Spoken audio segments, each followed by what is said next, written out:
Welcome, everybody, to another episode of Strife's Sanctum. My name is Citizen Strife, and as you can see by the thumbnail, I'm not alone this time. Because I've brought back my friend LeighClipse, who has done a few of the playthroughs with me, and as should be finishing or will be finishing soon, she played Legend of Legaia. And we wanted to talk about it. Yay! Why not? It was such a fun game. End of end of podcast. 30 seconds. There we go. No, not really. No. But yes. Leigh played it this time. And how this came about, for those who are unaware, because of the Dino Crisis thing, and because you started with the Silent Hill. I think what it was I did the Kingdom Hearts review way back. You were disappointed you weren't on it because I figured you were busy at the time. So then we did the Silent Hill one. Mm-hmm. Then it went into Final Fantasy VIII. Went into Final Fantasy VII. Turned into, hey, we've got nothing to do for a little while. What do we want to do? And you were like, well, I know this game called Dino Crisis. Do you want to see it? So we did it. And as fun as that was, and as bad as the puzzles were, we got through it, 10 episodes, just fine. Mm-hmm. The original plan was to do Legend of Legaia, which ended up being a little longer because that's more of the RPG sphere. But as I had stated, I'd never played Legend of Legaia. I'd heard of it. It was one of those like, I've heard of this, but I never played it kind of thing. I was like Suikoden or Skies of Arcadia or Golden Sun around that sort of time. I'm like, it passed me by. And I kind of regret it now not having played it. Because having seen you play it, I wish I'd played it 25 years ago. But to each their own, I suppose. But how did you get into it? What Legaia? Yeah, Legaia. I don't remember. I think I picked it up at a flea market. We So it wasn't like a Blockbuster thing? No. I got my first PlayStation because I had been babysitting for a family that had one. And while their kids were napping, I would just sit and try the PlayStation out because I wanted to see what all the hype about this machine was. And the very first game that I picked up, because they had it, the very first game that I got to actually try out was Dino Crisis. And I loved it. I loved it. I got to play that one, and I played the demo for Resident Evil 3. And Stars. and I absolutely loved it, and I was blown away by how cool the PlayStation was at that point. So as soon as I'd saved up enough money, I got one for myself. And whenever we had time, we would be like, we were at the flea market like every weekend. So I would look around and I would just take whatever spare money I had and I would go looking for games that looked interesting. I remember the flea market was how I got Legend of Legaia. I believe I got Final Fantasy VII from the flea market too. But I had borrowed that one from a friend previously, and I knew how good a game it was, and I was looking for my own copy. And I also bought Silent Hill from that flea market because it looked cool. It was just this game that just like the cover art and everything just like blew me away, and I thought maybe that would be a cool one to try someday. So I got Legend of Legaia and I brought it home and I started playing it. There were no guides. I didn't have a computer. Internet was dial up, so it was really slow. Oh. Yeah, this is back in the AOL days. Yeah, and no, I don't remember the dial-up noise by heart. I wish I did, but I'm not going to do it. Don't. We Yeah. we will all love you more for that. Yes. And it just got into this, you know, discovering all their moves, using my weekly trip to the library to look up moves that I hadn't discovered yet.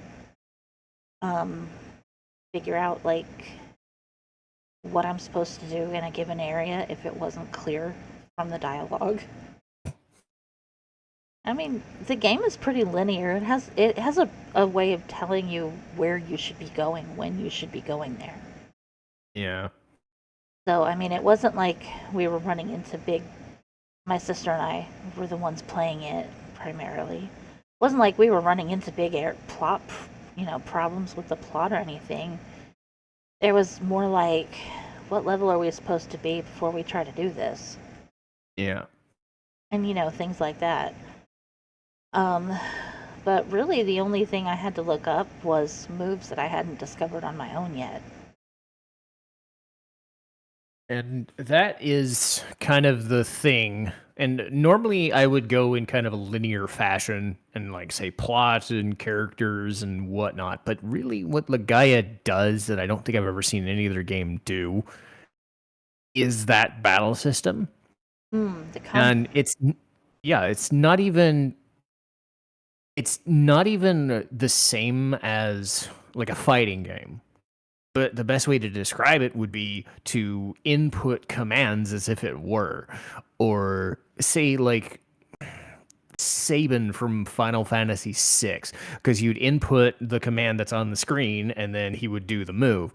In this, that's basically what you're doing. You still have arts and you still have magic and whatever, but it caught me off guard looking at it. Like turning this game into kind of a martial arts fighting game, but it's still like a turn-based RPG. Mm-hmm. I Um, kind of okay, throughout our entire playthrough of Legaia, I constantly called Stripe on the fact that he kept comparing it to Final Fantasy. I know. And I'm about to do the same damn thing.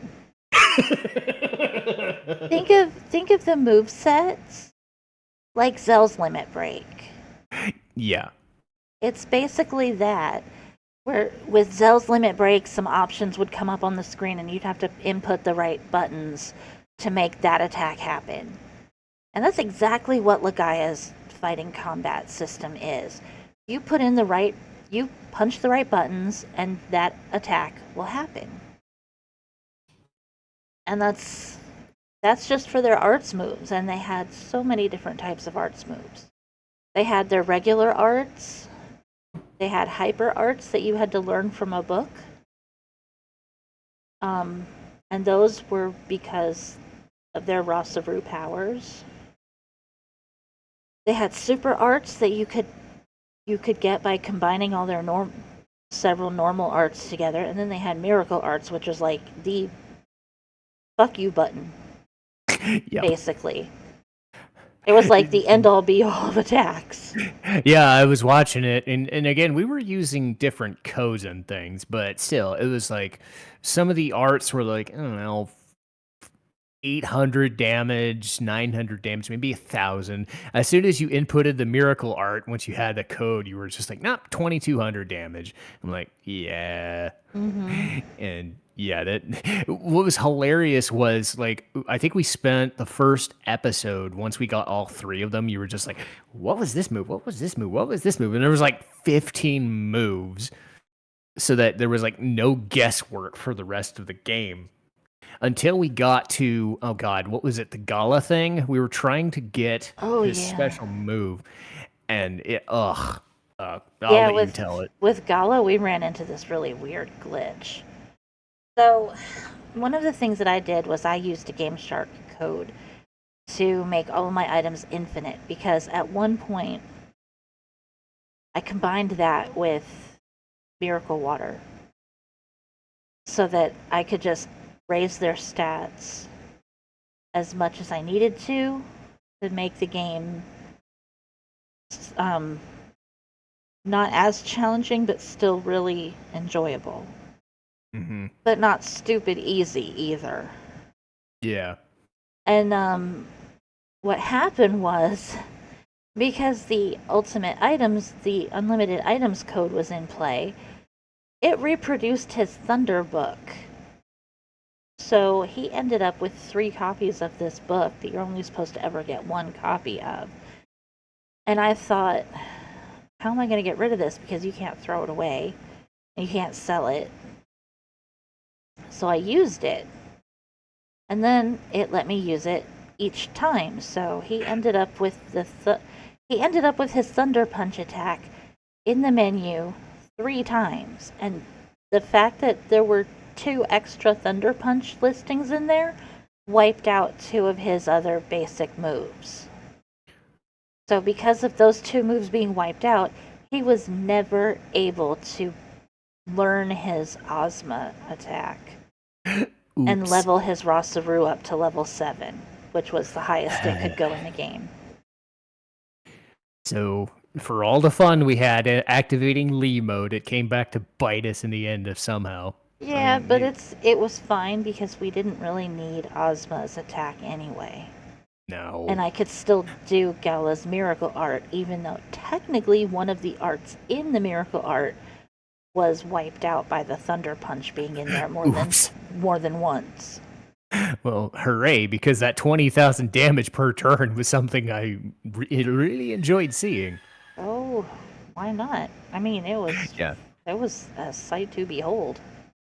Yeah. Another thing about the battle system was every so often these enemies, these Saru enemies, most were normal. You know, you beat them up and they die.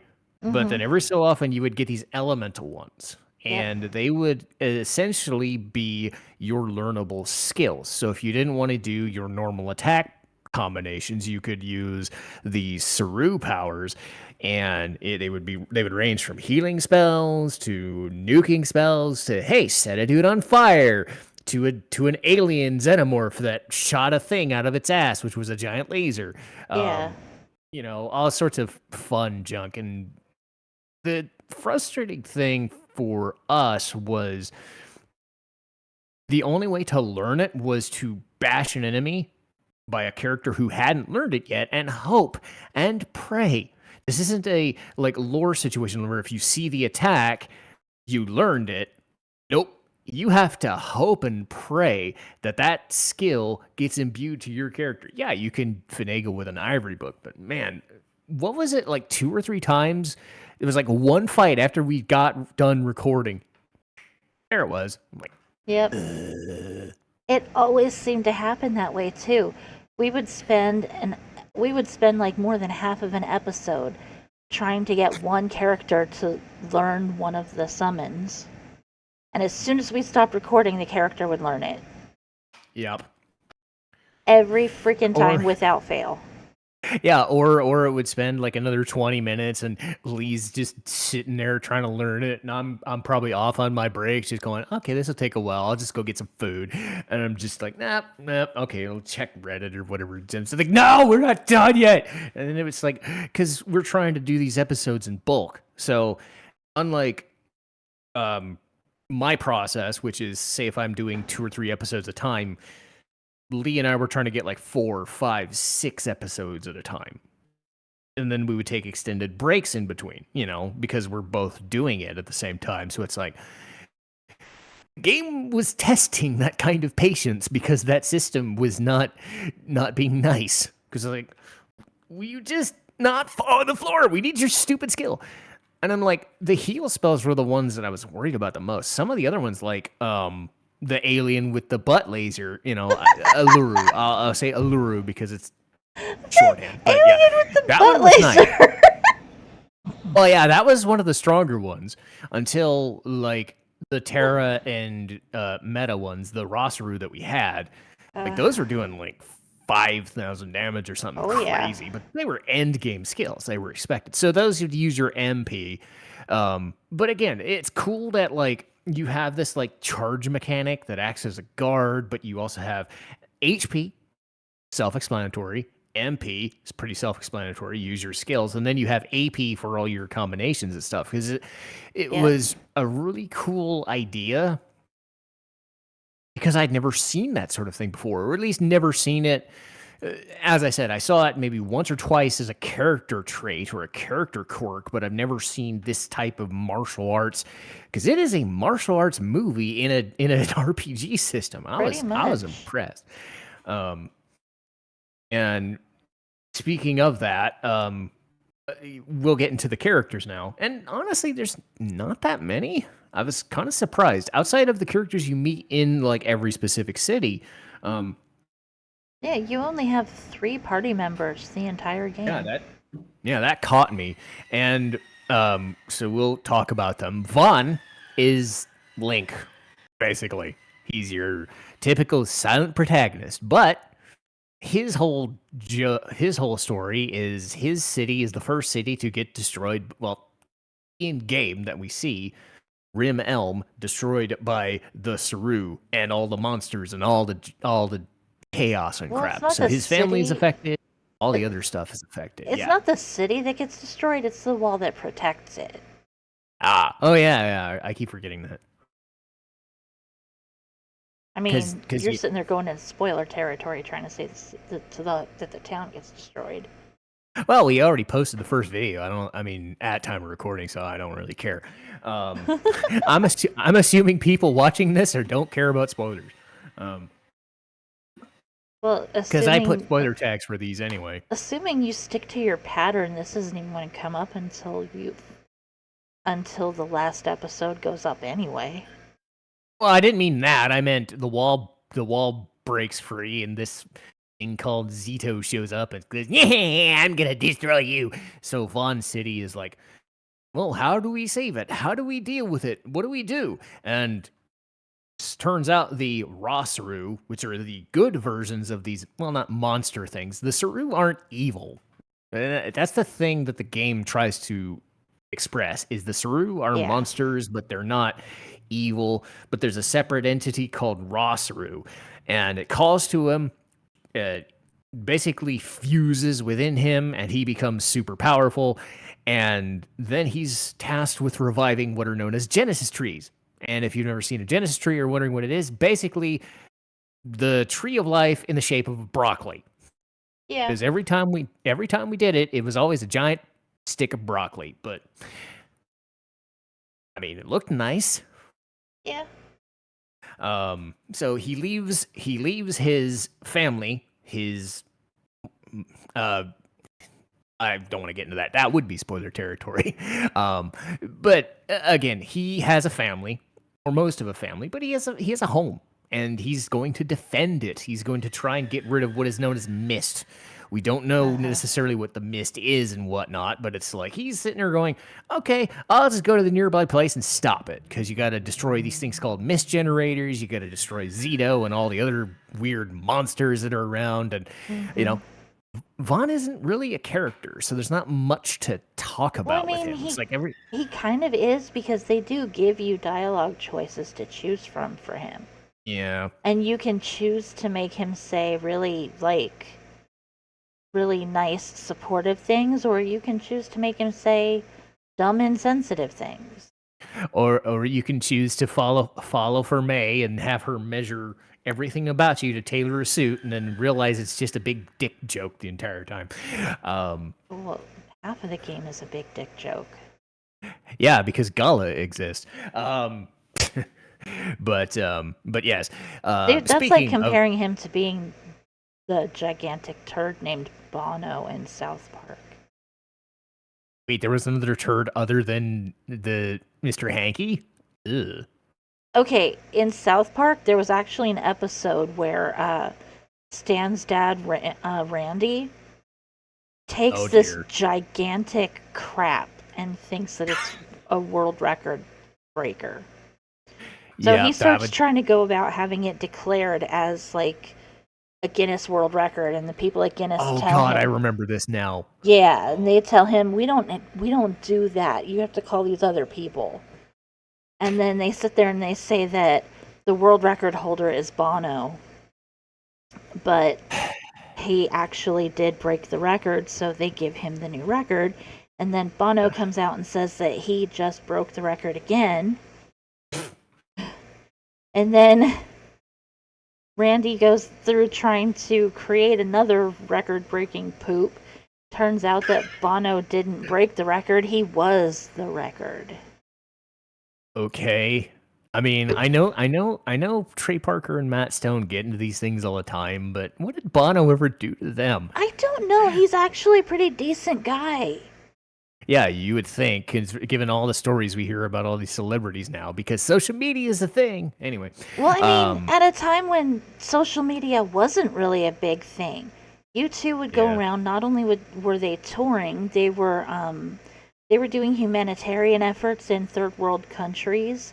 They were trying to raise awareness for all this stuff that, all this stuff going on in the world. They were literally going out and trying to make the world a better place. Yeah. And it wasn't like they were like, and at the same time, they were making really damn good music too. Mm-hmm.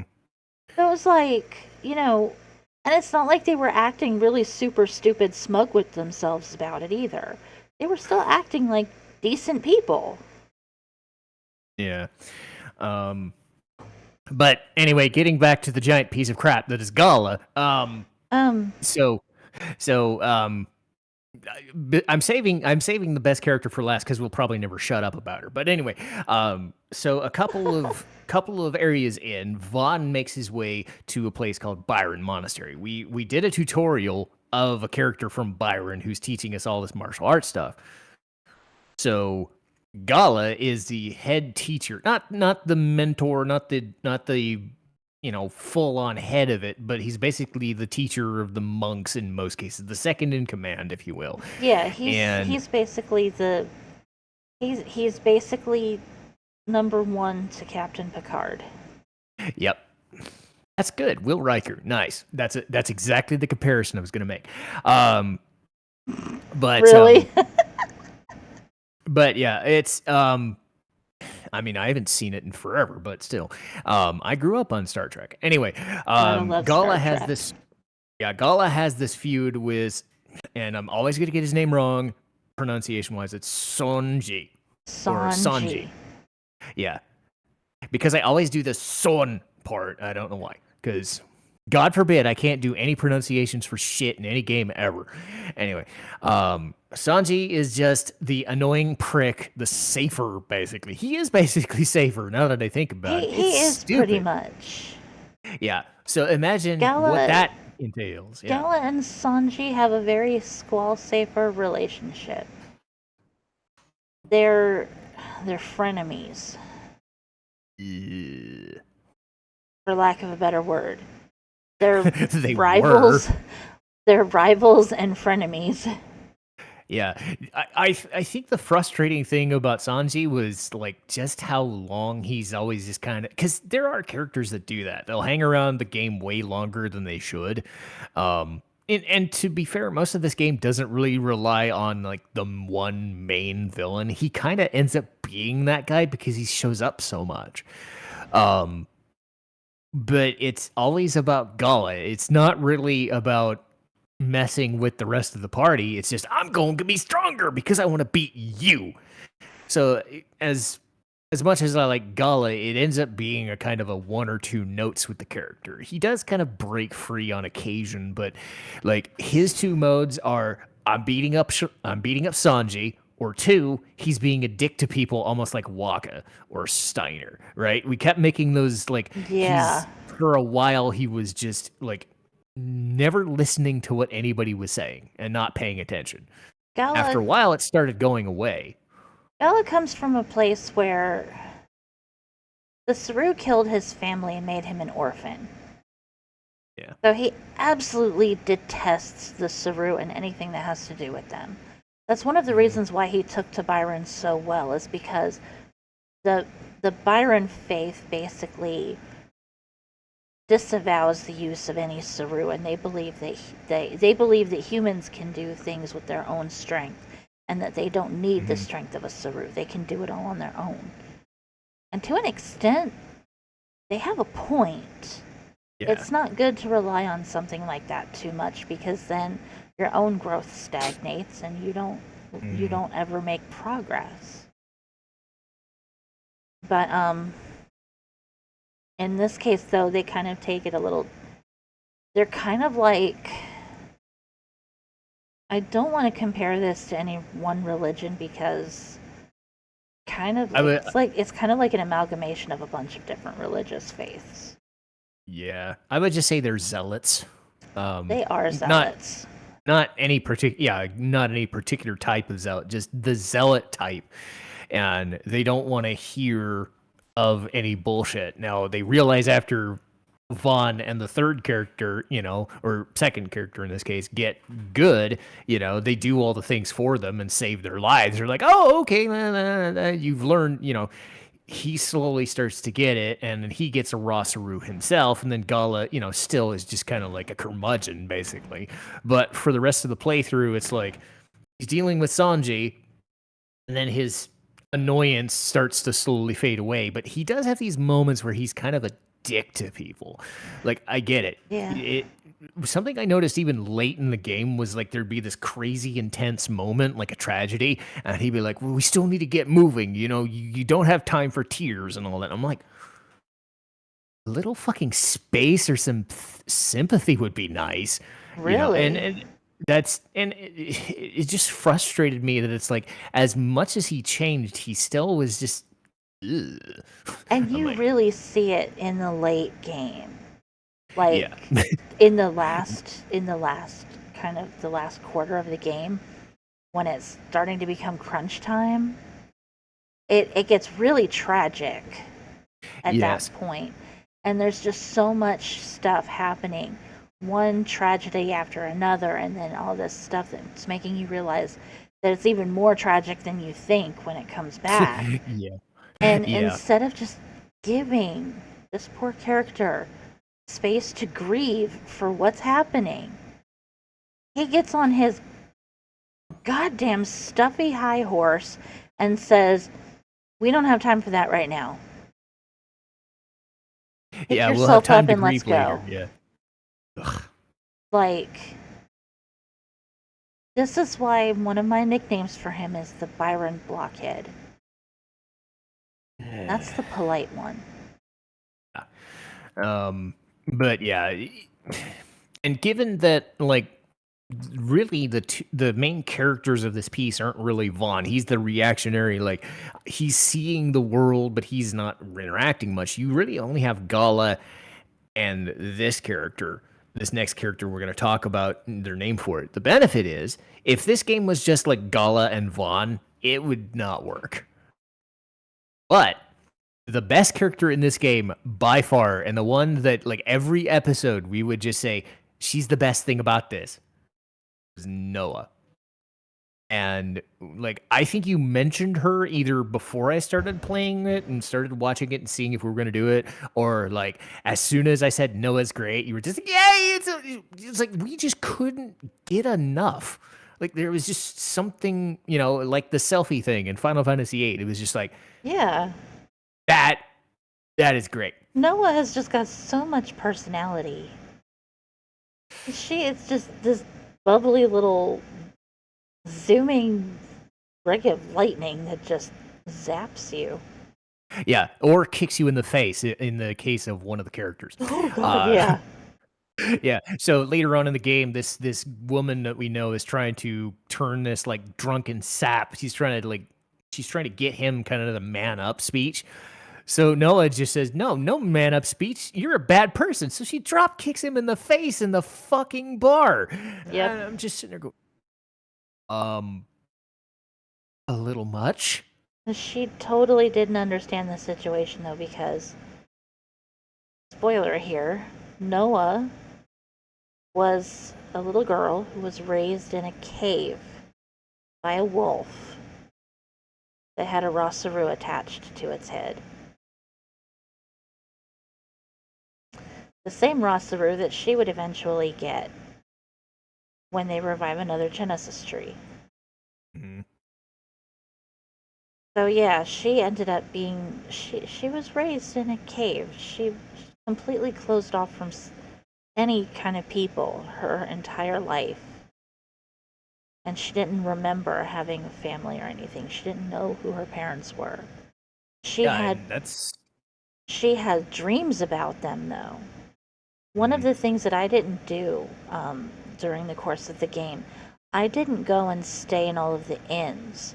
Usually when you go to a new inn and you're starting a new section of the story in the game, you go to an inn and stay there.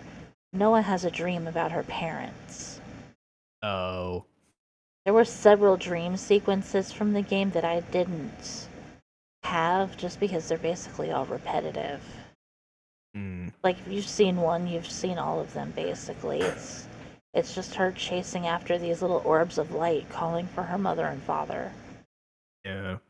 Yeah, it's very sad to go through, and I didn't go through a lot of them. Yeah, and to be fair, a lot of the last part of the game is learning what happens to her. And as I've said before, I'm not one of these people that gives silent protagonists a lot of leeway. I tend to think of the character who gets the more screen time as kind of the main the de facto main character. To me, Noah was the main character of this because it wasn't just that she was the one. It's not necessarily driving the plot, but her interactions with people were always driving things because, as you said, she would not interact with people on a normal way. Gala would always just kind of facepalm, and even I would sometimes be like, "What are you doing?" She'd walk into an inn or a shop and be like, "What's money? You need money?" I'm like, she tried to steal a thing by accident. And again, she's not malicious in any way. That's the thing. Is like she would just like flap her arms like a flappy bird at every little thing. And that's part of the fun, is like everything was exciting. Beating up monsters was exciting to her, and she would always make these like cool noises like lucky and like just clap her hands every time a battle would end, and just like she would just run around and do things. It was like watching little kids, because that's essentially what she was, like a 14 or 15-year-old kid with the mind of maybe a 5-year-old, if that. She had very childlike energy. Yeah, and it's just it was an infectious thing. But And as you said before, oh, go ahead. There's a part of the game that really goes into all three of their backstories. Like, it goes a little deeper into the rivalry between Gala and Sanji and lets you know, just to revisit that for a second. Sanji resents Gala much the same way that Safer resented Squall.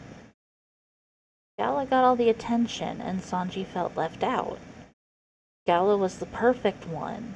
Sanji was the screw-up. And sure was. Their leader, Master Zopu, kept pitting the two against each other. And Sanji took it very personally. He thought that he basically twisted everything in his head in a way where he thought that Gallo was looking down on him and thinking that he was better. Much the same way that Sanji would be if Sanji were the better one. He would be looking down his nose at Gala and thinking that he's better than Gala. Because that's the kind of person Sanji is. He's very petty. Yes. He's so self-righteous he may as well have a stick shoved up his ass. He's very, very rigid in his thinking and his behavior. He doesn't start to soften up a little bit until he starts traveling with Vaughn and Noah. Mm-hmm. One, because it's really hard to be a stuffy asshole around Noah. She's just a little force of nature, and she's gonna bowl your ass over. And she literally does half the time. She'll just, like, there were times when she would just run into, like, where a bomb would explode, and she's like, wee! Or she'd, there were these winged people, and she would just flap her arms over and over and over, like, wee, I'm flying, wee! I'm like, oh my she's god, gonna fall. Remember when she was running at Kara, and Kara just stops her with a hand? Yeah, she just she's standing there still running. Arm. Yeah, she's like, what's this stiff arm? I'm like, no, you're bad. I'm like, no. But again, it was basically like we kept making the joke that she was like a descendant or like cousin of Selphie. It was like in a good way, because I remember the Final Fantasy VIII playthrough where I was just like, and Selphie's so freaking good. I forgot how good she was. Noah was basically that, but even more so, because she had the backstory later on with her family that they would keep bringing up, and they waited until very late when the game started. Like, I will say this about the game: the tone is way more serious than I would have ever thought, because it was doing the stuff like May's measuring Vaughn and saying, "Oh, how big boys grow." I'm like, really? So you do stupid shit like that or have some jokes, but no, this game is ugly. And I don't mean physically, and I don't mean from a graphics perspective. I mean from what they do in this game, what they do to people is just fucking disgusting. They make all these like weird biological experiments, and you get to see all the icky, like weird goo. The Saru starts pecking people in the necks and shit, and like it's just disgusting what happens later on in the game. So you learn what happens to Noah's parents, and they're caught up in it. And I'm like, there was times like I think you had to take a little bit of time away, or like you were just like, nope, this ain't cool. There were times when, like as many times as I've played Legend of Legaia over the last, Jesus, what the hell, 20 years?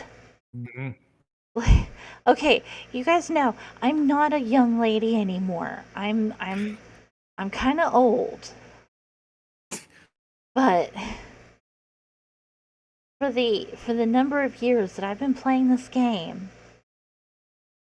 the story still sucker punches me, and I still have to step away and cry sometimes, just from the sheer tragedy of what's happening.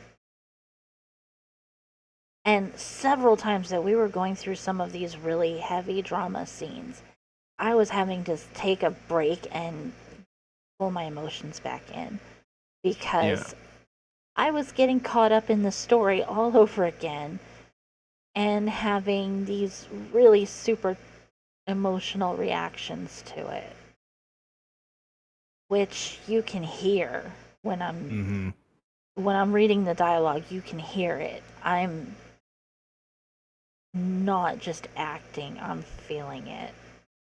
Right. And to me, I think what that says is really what the strength of someone's character is. I've said this before. I've been driven more into games or shows or whatever because of characters, not necessarily stories. There's only so many stories you can really tell. Like there was, what was that book? It was like A Hero's Journey or something. There's like 7 different ways to define a story. Something strange like that. But there's versions of every story out there, and we've probably seen every variation and every little thing. So it really becomes, what's the variation on this character? And as we were saying, Noah has such a strong like presence in her own way, and they build all the stuff. And again, they were doing tragic shit like midway through the game, even at the beginning of the game, people die in the beginning of the game, right? So it's like, Yeah. The story starts off, Vaughn's journey outside of Rim Elms starts with a funeral. Yeah, that was oof. I mean, the very night that the wall gets destroyed and the mist starts coming into their town, which also lets in the Saru, they already had one death that they were having to deal with. But then there were more added to it because their town was attacked in the middle of the night. Yeah, and I think to me, because we've seen that forever. Like, oh, a town got blown up. Like, what's the big deal? The fact that they spent like a scene talking about Like, what is a death? Where is my dad? Where is the thing? Like, they spent like an inordinate amount of time showing the funeral box, like the coffins being pushed out to sea. I'm just like, God, oh, because again, it's telling you a story, but in a way that seems like they are not screwing around. They are not sugarcoating anything. So because we know that what these characters have gone through and what we've keep saying, like Noah spends like, and I talked about Octum was Noah's looking for this character that can lead to her parents. So they find it. They find this Hari person, and these earthquakes keep happening. And I'm like, we don't think anything of it, you know. But then you start seeing these people like talking about, I just lost my home. We have not seen the sunlight for 10 years. There's another town that is like, I'm sick of this boredom, you know, for 10 years. I can't walk outside. I can't walk downstairs because people are going to die. You know, it's just like, Yeah. Like there's NPCs are just, ugh.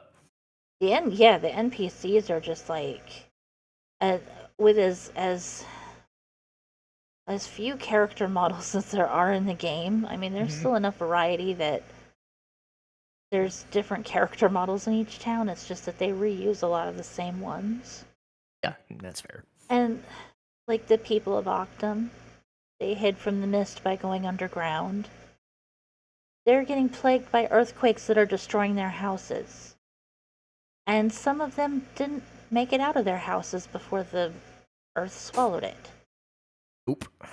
So the people there are living with that stress and fear. Mm. The people of Saul are living in a tower that it's high enough that above a certain floor the mist doesn't go that high because the mist is thick and it stays low to the ground.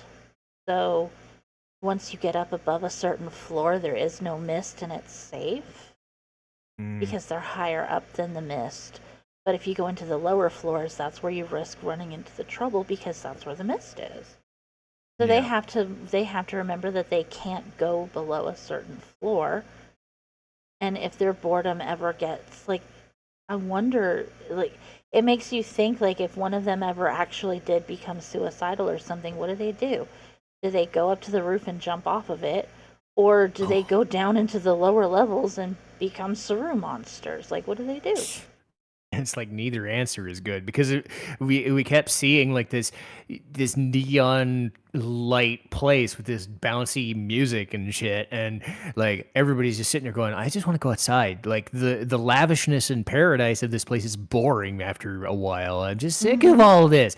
But then you get like the tonal shift of Noah in a dancing competition. I'm like, you need that. Yeah. It's so stupid And because Noah's doing this dancing competition. I'm like, have you seen the rest of this game? We get a respite from this crap. Let's have it. Noah gets her dancing contest and Gala does a comedy show. I mean, you don't get to see the comedy show, but That was my one regret. that they really missed something there. They could have done that. They could have given that scene some dialogue and it would have been hilarious. Yeah, I know. And Vaughn gets in on the fun because he gets to do the typical fighting tournament thing. Yeah, he Which gets is to fair. go to the Muscle Dome and do the muscle. He gets to do basically the equivalent of Battle Square in Final Fantasy VII. Yep. Except when you're fighting a bull boss that you fought before and they won't fucking die, and then it takes for like I think that one time it was like 10 minutes to do that. It wasn't 10 minutes. It just took longer than it should have because his toughness was starting to catch up with their levels. Yeah, and I think it was at that point we were just like, nah, we're too busy for this shit. And like the next recording session, we were just like, every single fucking code, we're done. I don't know what I kept calling it Leigh mode. I don't know what your response to that ever was because I kept saying I didn't make one up. I didn't respond to it. Yeah, but basically like we were trying to Leigh decided, hey, I will do this thing, I will do miracle waters to keep leveling up my characters so that like when we're doing recordings, we're never like in problem right? After a while, we Yeah. were spending so much time doing, let's find a Saru, let's find a fight, let's level up a thing. Eventually, Leigh was just like, okay, full stats across the board, no random encounters so we can get through the shit quicker. And all the stuff was doing damage like 20,000 a turn or something crazy like that. I'm sitting here just going, hooray! Now we can do this in quick succession. And I was just like, hooray! Because it's not that the game was super hard or anything. It was just draining after a while. And that fight in the battle arena, I think, was that tipping point. I'm just, Yeah, it just took that one fight with Zane in the battle arena. It was the beginner level tournament too. yeah, just like, And what? Zane was the final fight for round 8. That fight took a good 5 minutes or so, and it shouldn't have taken that long. It just took way too many turns with me sitting there trying to do the strongest attacks I could. Yeah, and I think what you said was you were like so busy with other stuff at your home, you were just like, you know what? Fuck this shit. Like, And boop. yeah, I didn't have time to grind levels between recording sessions. Yeah. So I figured, you know what? I have codes. I can make them work. I'm going to use them, but I'm going to be completely open and upfront that I've used them. I'm not just going to sit here and try to say, hey, I'm just this good. No, I'm not that good.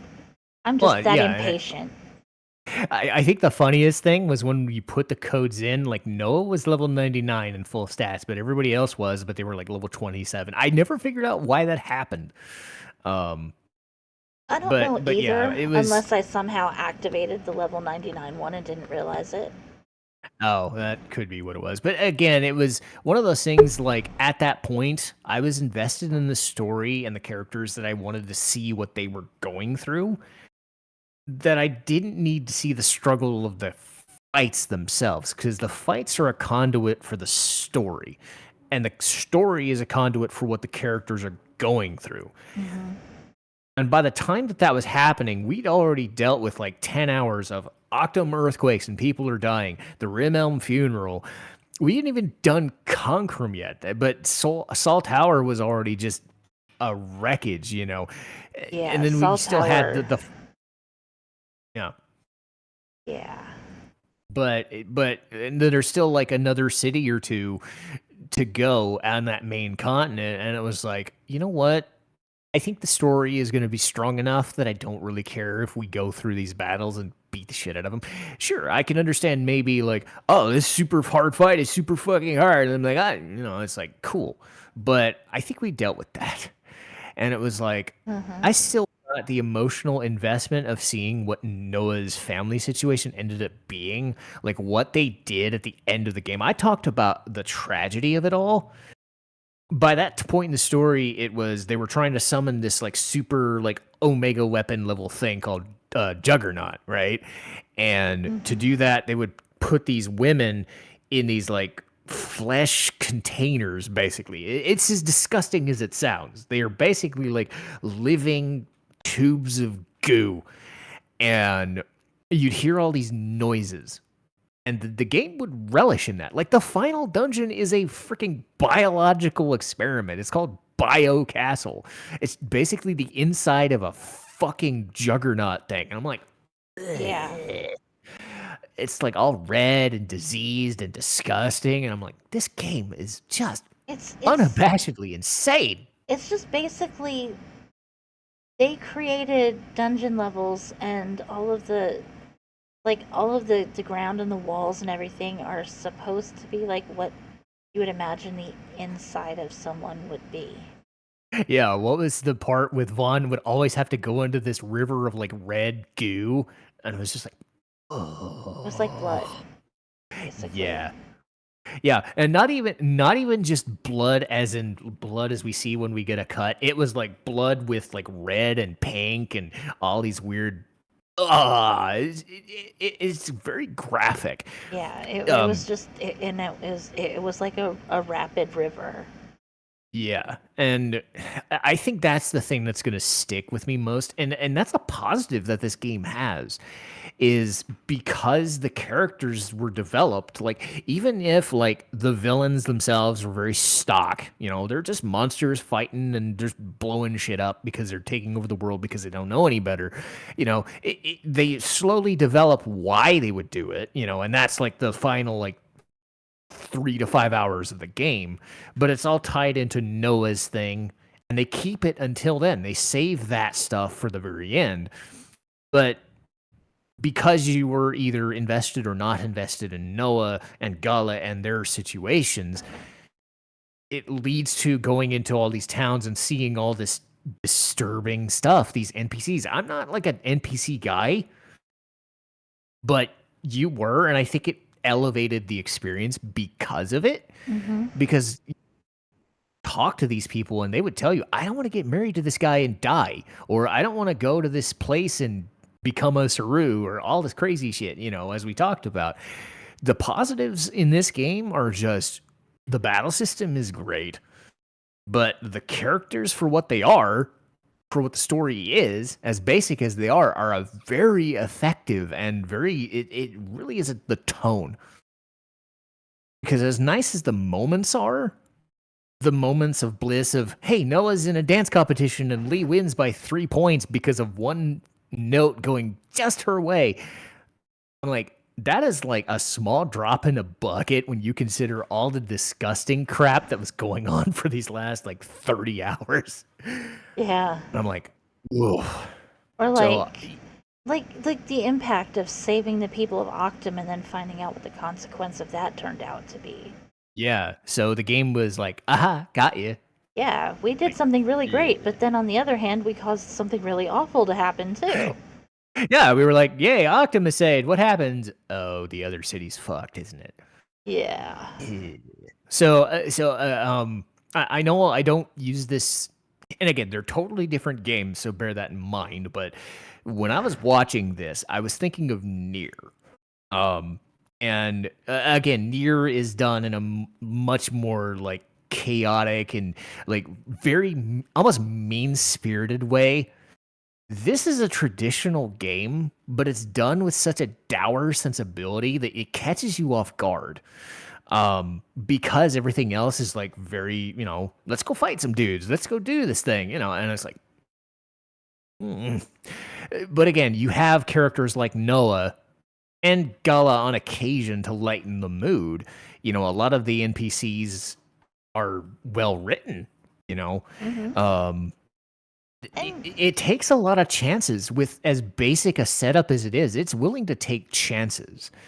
And yes, they're all dealing with their own tragedies in their own way, but once you've gone through and you've saved an area, then you get to go back and talk to everybody who's they're happy and they're trying to rebuild their lives, after being freed from the mist.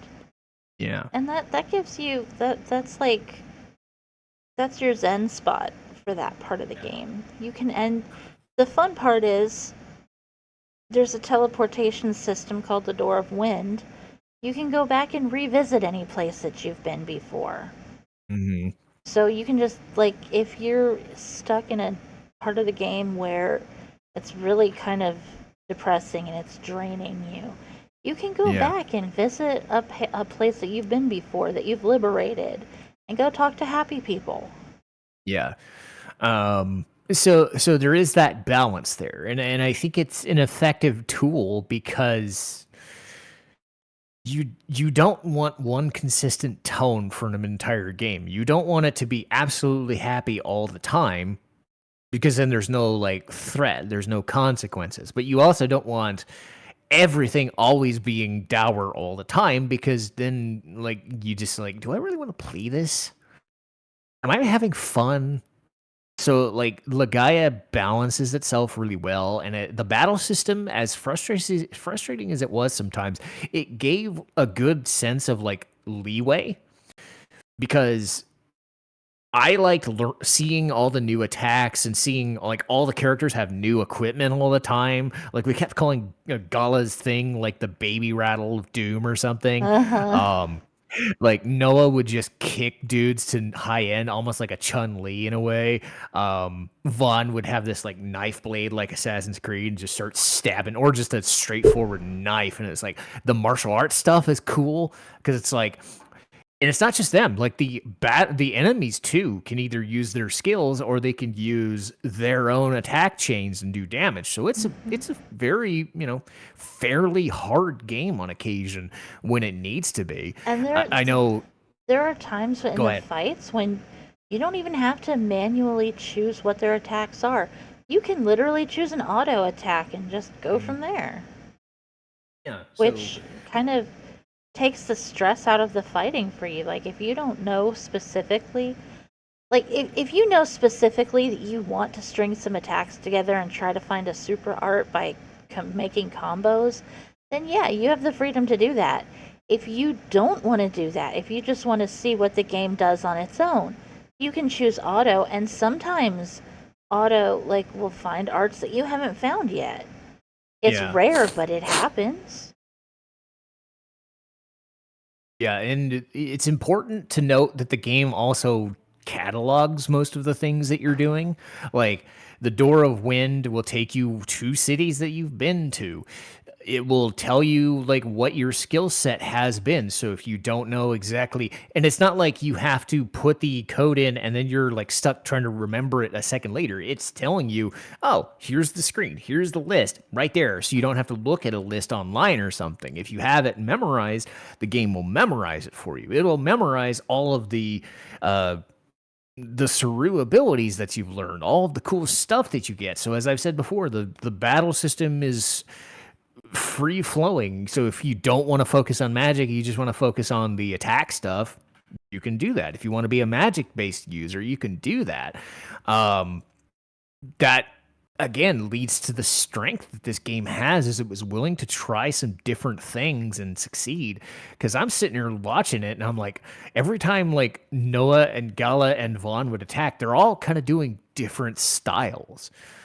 Noah was like fast and chaotic and just jumping over the place and kicking people. Gala was like super freaking slow and he would have less attacks to do, but they would do more damage. Vaughn was well rounded. So it's like they all worked well off each other too.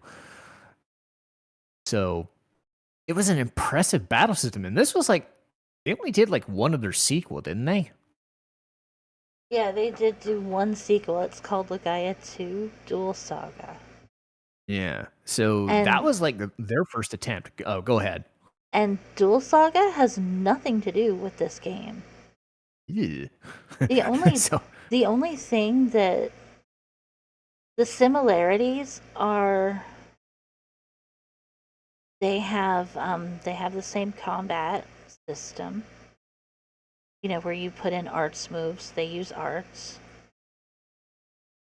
But they're not called Byron arts anymore. They're something else. But they're still arts. And you put them in the same way. They also have these spirits. I forgot what they're called, or there might just be called spirits, I don't know. But several people have them. It's something that not everyone has, but some people do have. And the ones who do have these spirits are basically branded as evil and traitorous, and they get put to death when they're found. ew. But these You're a ones witch. these ones end up on a quest to save the world. Go figure. Of course, because we Uh-huh. we hate all the witches, but the witches are the ones with the powers that are going to save our lives. Woo! But the main We're sorry. character resembles Vaughn quite a bit, even though his name is different. His name is Lang. Yeah. So again, like uh, the thing with this game was it was made by Sony Computer Entertainment, and I don't know. Like they ended up making stuff like Legend of Dragoon or publishing it. I don't know if it was the same company. I don't think it was the same people, but they were always like trying different things. Like it wasn't the Final Fantasy game. It wasn't the Star Ocean game. It wasn't the Tales game. It was its own style of RPG at the time. And because like the thing I'm gonna remember most is for as condensed a game as it is, like 30 hours, and that's generous considering what we were doing on break. I bet you it was only like 15 to 20 hours, to be honest. Like 20, 25. It is a brief experience if you're just zipping through it. There's a lot of stuff in there. I mean, not in the sense of side questing and whatnot. I'm talking just like learning about the world. The world building was great.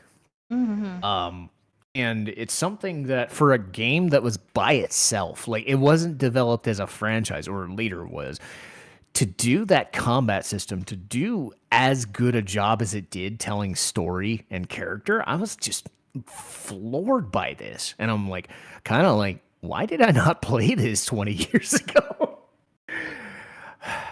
But what would you say would be like the strengths of this game? Well, I think the biggest strength is the story. The combat system is unique. The characters are interesting enough to want to keep you playing the game, even if one or two of them is a little on the generic side. There's still enough interesting characters to make you want to invest in the game. And sure, there are some plot twists that you can kind of see coming a mile away, but they're not so bad that it distracts you from actually being caught up in it. Like, the good things about the game, those strengths, the game does those things very, very well. Yeah. And I think that speaks to a police siren walking across my building. God damn it. Anyway, that never mind. It's the fact that, like you said, even if something is predictable, that does not make it bad. I think if it's something that the character or that the person would want the character to go through, giving them that answer is fine. The game, I think, does a perfect job of giving you what you want, even if it's in a subtle way. And as we said, it's a very intense way. This game is intense. And that's something that I'm just going to remember. Because even if it's predictable, it's done with some intensity and some thought process put into it. Because if it was too simple, there wouldn't be anything to go by. But because they dive into all that stuff, all the NPC stuff, I'm like, oh. Was there anything about the game that you didn't really respond to or just didn't like at all? Sometimes I really didn't like how overbearing the dialogue could be. Like, it would get to this point where it was kind of like beating a dead horse with how dire their situation was, or something like that, and or where you needed to go or something, and it would just get to the point where it was like, yeah, I know, you just said that, stop saying it. Yeah, we get you want to that. go to Concrum? Hey, game. Did you want to go to Concrum? Hey guys, did you hear about Concrum? It's so great. You want to go to Concrum? I'm like, and that was like the last city of the game, and I'm just like, we get it. We need to go there. We got it. Yeah, That was my interest. That was exactly what I was feeling. We got it. We have to go there at some point to advance the plot. We get it. We have to go to the Genesis tree because we've always been going to the Genesis trees, and you have to go to like 10 of those. Another one was every time you did the Genesis tree, you would say the same dialogue. It was reminiscent of those parts in Zelda Link to the Past where you save the maidens in the Dark World and they tell you the story of the deer.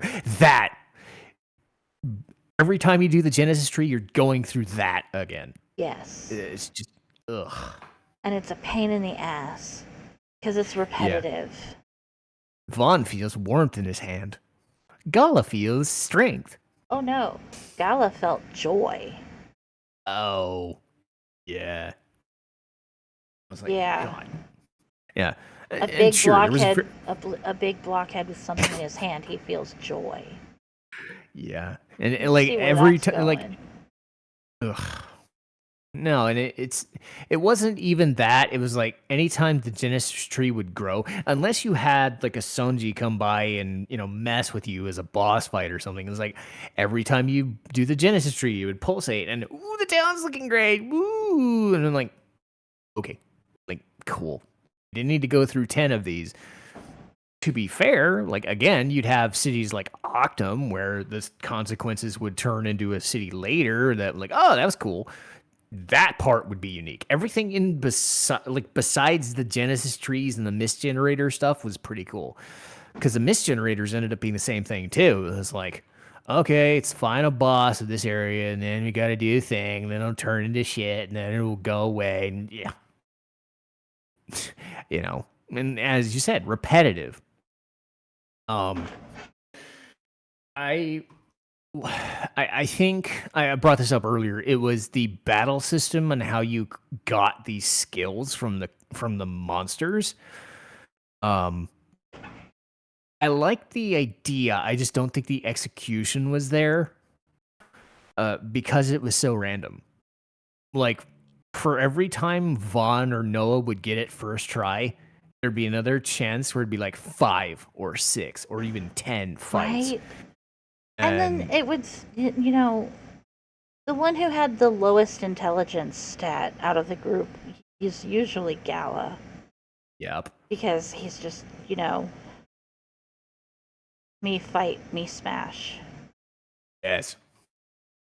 I'm kidding. But No. no, actually an Noah accurate Noah description. is the one with the lowest intelligence stat. Oh yeah. But for every single time where Noah could sit there and learn 2 Saru powers on the first try, she'll have 3 more where it takes her like 5 or 6 fights to learn it. Or sometimes even more. And it was like that for all of the characters. I had moments like that with all of them. And yeah, and go ahead. There's an item that you can equip in the game called an ivory book that's supposed to increase your chances of acquiring magic spells. And it was really arbitrary whether you had it equipped or not because it didn't really seem to do any good. Nope. I think it's one of those things. It's like if you don't have 100% success rate, it feels like you have a 0% success rate. Yeah. And what really is annoying is that again, the game is not expecting you to get every single thing, but there's the hope that you do. They give you the system so that you do, and it's like, well, you don't want Gala to learn 5 different things just for Noah to not. I mean, your method was gather everything for everybody. My guess was, what if only Noah learned the wind spells? What if Vaughn only learned the cure spells?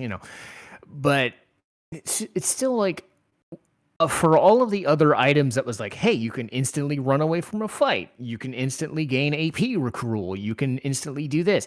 There was the ivory book that was the chance. It wasn't 100% success to do the thing. And like you said, because the ivory book was one thing. Well, why wasn't there like an ebony book to grant 100% success so that it wouldn't become such an arbitrary mess? Because it's not just finding the creature. That alone is a problem because you'd fight 5 or 10 different battles that you didn't have to fight just to fight the thing you were looking for, just to hope that you get the thing that you need to get. So it's like, this system is a cool idea, but in practice, it failed to really land home. Yeah.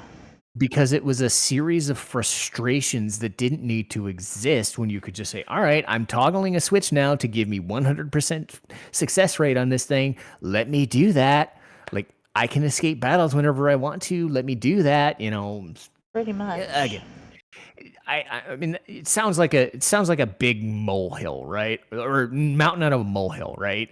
But when you're doing that for 20 hours of gameplay, it does start to wear thin, which sucks because a lot of the rest of the game is fun. The battle system is really engaging, but it's just like, could you have not found a better way to give us skills?